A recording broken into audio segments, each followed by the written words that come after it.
3 points, keeps it rolling, but how you controlled a large part of that game, what's your thoughts? Yeah, no, I was really pleased, especially the first half. I thought, it was some really good movement, some really good passages of play. And it looked like the players were really enjoying themselves out there in the first half, which is, what you want to see. Coventry made you work extremely hard, and you have to do that at this level. But some of the play was excellent, and I loved the second goal. The fact that AJ, great ball from Timu, great run from Timu first of all, and then great ball, and then AJ seeing, Josh Sargent. So some really well worked goals. The disappointing thing for me probably was at half time, and the game could have been over.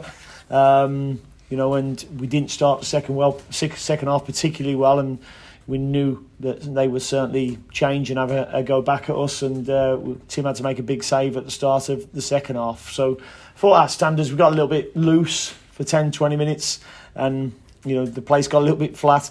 But again, I've asked the substitutes to go and make an impact, whether we're losing or winning, and I thought they did that and gave us a spark again. Yeah, I mean, that's becoming a real common theme, isn't it?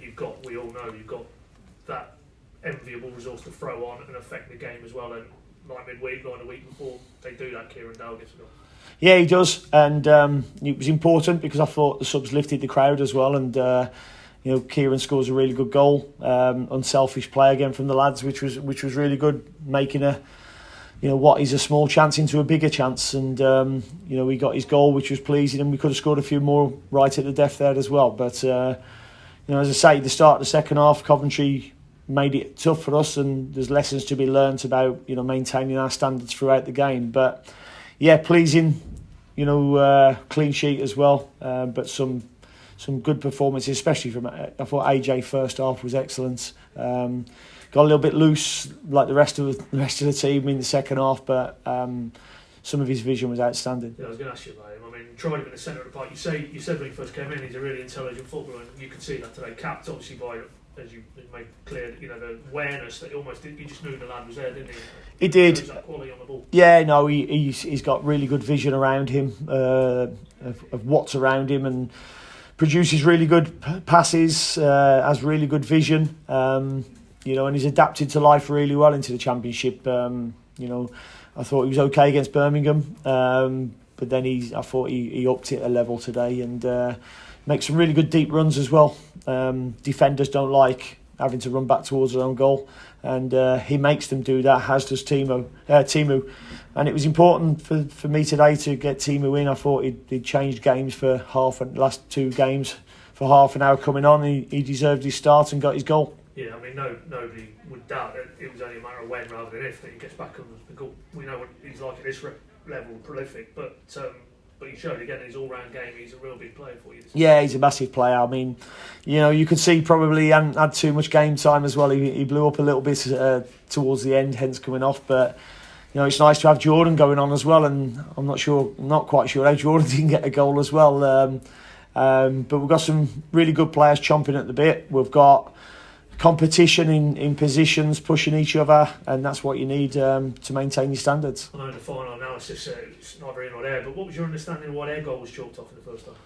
Well, first of all, I thought it was a foul because the lads jumped into Tim. He hasn't made any attempt to get the ball because it's out of his reach. I don't think he gave the foul though. I think the linesman flagged for offside. I don't know whether that was for offside for the lad jumping into Tim, or whether it was the one because I think he ducked when the ball went in. So, but he was definitely disallowed for offside. No Adam either today, Dean, what can you say?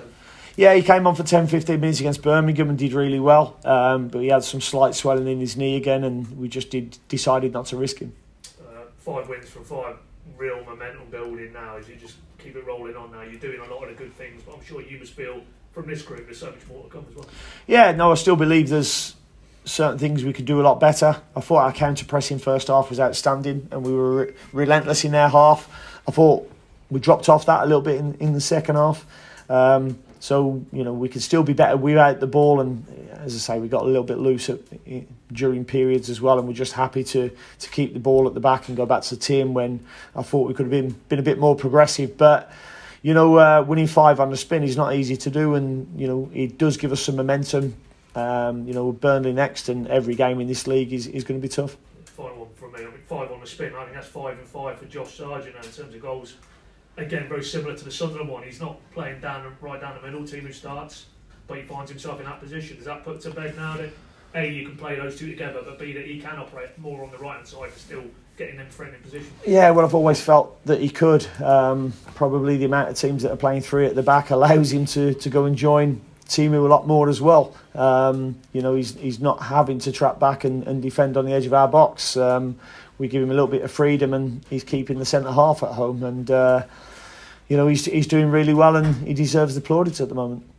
Thanks, Paddy. Cheers. Coventry looked like play with sort of 5 central players in midfield, and you only played with 3, but you didn't really look dominated at any point. Why do you think that was? I think because they gave us the outside, so we used the outside. And what we tried to do was move the ball quickly and shift them across. And when they did switch play, and I thought some of our combinations down the side, it's easy to just keep going backwards and sideways and not penetrate. But we found the right times to go inside, as you saw from the goal. So I think the recognition from the players tactically was excellent. I remember when you came in, you spoke a lot about pressing and how important that was. Obviously, that first goal, Marcelino does exactly that. And how pleased were you to see that? Yeah, really pleased, because Coventry are a good footballing team, and I warned our players of that before the game. Yesterday, when we done the preview of the game, but I just felt there were opportunities to go and win the ball back, and Nacho has jumped a line like we've told him or Kenny can do when we're going to press, and he's jumped a line and won the ball back and slipped Timu in. So yeah, really pleasing with that. You chose Todd Campbell today, and I think maybe a lot of people would have been expecting to see Gabriel Sara. What was the thinking behind that? Todd's played quite a lot of minutes for us already. He's in a good place, I feel, and I felt he could come into the pockets. Sarge could probably stretch the game with Timu a lot more, and he could come in the pockets and play a little bit of ball and link up. And I thought he had a good performance. Last one for me. You've now got 6 days off for the first time in a really long time, I think. How are you going to use that now? Well, they'll get 2 out of 3 days off now, but then we're back in on Monday. Some work Monday. They can have another recovery on Tuesday, and then back Wednesday, Thursday. Preparing for Burnley. Cheers. Thank you. People say that Timu scores, Norwich go top. It's the same old. Every year that you're in this division, that's the formula that works. But obviously, it's going to be a lot more than that. Well, it must be because I wasn't here last twice. No, I know. But yeah, listen, it's a tough league. But all teams that come down from the Premier League are going to be strong, because they've had squads that were trying to compete at that level, which is a big level. We've seen with the money that's just been spent in that league that it's tough. So you come down, you've got to be strong, but you have to make sure there's some kind of togetherness within the group and good understanding with each of them. Well, and obviously you didn't have Timu in the Championship last time, but what makes him, in your opinion, a really good player at this level? His intelligence. He makes unbelievable runs, and sometimes people don't see them, but he makes great runs. He's great. He's got a great eye for where to go and make it uncomfortable for defenders, which gets him the amount of chances he gets. And that's why having someone with the intelligence of Ramsey there, we can see that. Yeah, no, definitely, and Nacho obviously for the goal.